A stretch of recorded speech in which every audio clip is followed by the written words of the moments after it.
Here we will see user-defined functions in Python. Functions that we define ourselves to do certain specific tasks are referred as user-defined functions. A function is a set of statements that take inputs, do some specific computations, and produce output. General syntax for defining user-defined function is use the keyword def, then function name and parameters. Then function docstring, code block and return value. Where def is a keyword with which the function begins. Def keyword is followed by the function name. The name is chosen by the programmer to reflect what the function does. Parenthesis.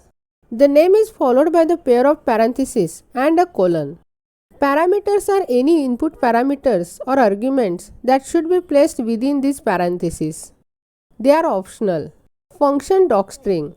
The first statement of a function can be an optional statement, the documentation string of the function or a docstring. Code block is intended within the def are the body lines of the code which make up the function. And return statement exits a function, optionally passing back an expression to the caller. A return statement with no argument is the same as return none. Once a function is created in Python, we can call it by writing the function name itself or another function nested function.